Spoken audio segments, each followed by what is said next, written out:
La Bible mentionne 3 éléments qui furent cloués à la croix lors de la crucifixion de Jésus. 2 d'entre eux sont évidents, mais le 3e pourrait vous surprendre. Ceux qui ont assisté à la crucifixion de Jésus de Nazareth en l'an 31 après Jésus-Christ auraient pu lever les yeux et voir facilement 2 des 3 éléments cloués à la croix ou au poteau.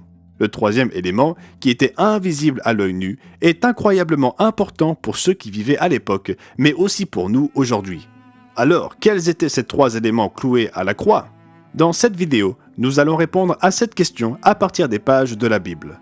Le premier élément qu'un témoin de la crucifixion aurait vu cloué sur la croix était Jésus le Christ. Jésus fut cloué par les mains et les pieds. Cette forme horrible d'exécution était une pratique courante dans l'Empire romain de l'époque.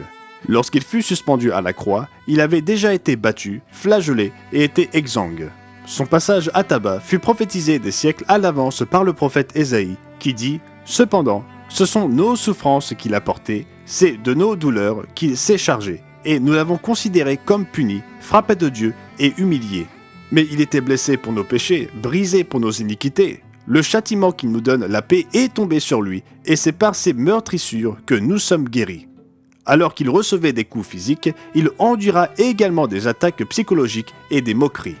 Comme l'explique Matthieu 26, versets 67 et 68, là-dessus, ils lui crachèrent au visage et lui donnèrent des coups de poing et des soufflets en disant « Christ, prophétise, dis-nous qui t'a frappé !» Même après toutes ces souffrances, Jésus ne perdit jamais de vue la raison pour laquelle il se soumit à la crucifixion. Les témoins présents ce jour-là auraient eu l'occasion d'entendre la réponse miséricordieuse de Jésus à cette torture injustifiée. Comme indiqué dans Luc 23, verset 34, il dit « Père, pardonne-leur, car ils ne savent pas ce qu'ils font. » Le premier élément cloué à la croix ou au poteau fut Jésus-Christ, le Fils de Dieu. Le deuxième élément cloué à la croix qu'un témoin de la crucifixion aurait vu était une inscription au-dessus de la tête de Jésus. Placé juste au-dessus de lui, il y avait une inscription décrivant l'accusation portée contre lui. Chacun des 4 récits évangéliques fournit des détails qui permettent de comprendre pleinement ce qui était écrit. Le rapport de Marc fournit la description la plus simple en disant « C'était la 3e heure quand ils le crucifièrent ». L'inscription indiquant le sujet de sa condamnation portait ces mots « Le roi des Juifs ». L'évangile de Matthieu explique également « Pour indiquer le sujet de sa condamnation, on écrivit au-dessus de sa tête « Celui-ci est Jésus, le roi des Juifs ». L'évangile de Luc donne encore plus de détails en disant « Et il y avait cette inscription au-dessus de sa tête en grec, en latin et en hébreu. Celui-ci est le roi des Juifs. » L'évangile de Jean ajoute « Pilate fit une inscription qu'il plaça sur la croix et qui était ainsi conçue « Jésus de Nazareth, roi des Juifs ».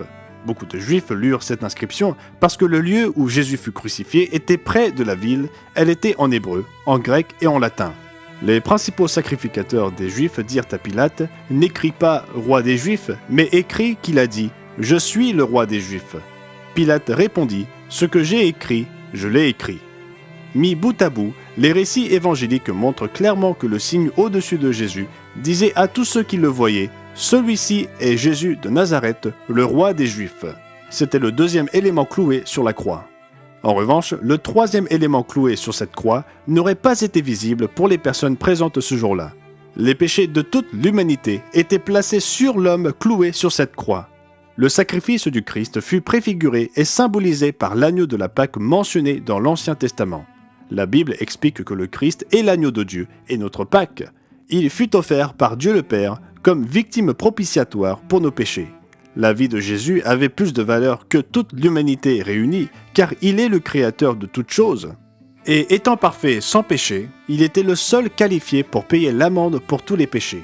Ainsi, c'est par son sacrifice et son sang versé que nous pouvons être pardonnés de nos péchés. Il paya la peine de mort pour nous tous.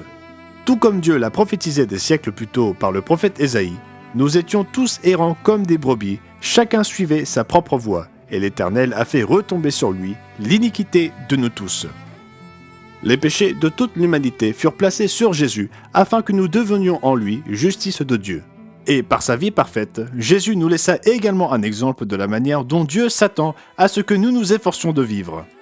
Si nous devons demeurer en Jésus, alors nous devons marcher comme il marcha.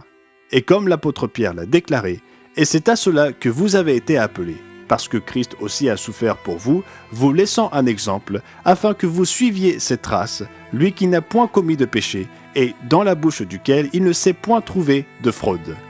Lui qui, injurié, ne rendait point d'injures, maltraité, ne faisait point de menaces, mais s'en remettait à celui qui juge justement.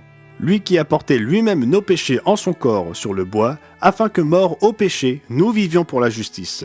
Lui par les meurtrissures duquel vous avez été guéris. Car vous étiez comme des brebis errantes, mais maintenant vous êtes retournés vers le pasteur et le gardien de vos âmes. Ce troisième élément cloué sur la croix était extrêmement important à l'époque de Christ et l'est tout autant aujourd'hui. Ceux qui connaissent vraiment Jésus-Christ comme étant à la fois notre Pâque et le roi des rois peuvent dire à celui qui nous aime, qui nous a délivrés de nos péchés par son sang et qui a fait de nous un royaume, des sacrificateurs pour Dieu son Père, à lui soit la gloire et la puissance au siècle des siècles. Amen. Pour avoir une compréhension approfondie de ce qu'est l'amour de Dieu pour nous et comment nous pouvons lui rendre cet amour, commandez notre brochure Jean 3 verset 16, les vérités cachées du verset d'or. Si vous êtes nouveau sur cette chaîne, nous réalisons ces vidéos pour éclaircir des sujets bibliques de manière facile à comprendre. Nous croyons que la Bible est le fondement de la vérité et que tout le monde peut en bénéficier. Alors donnez-nous un like et aidez-nous à répandre la parole. Pour mieux comprendre la chronologie entourant la crucifixion et la résurrection de Jésus, consultez notre vidéo 3 jours et 3 nuits, la Pâque ou les Pâques.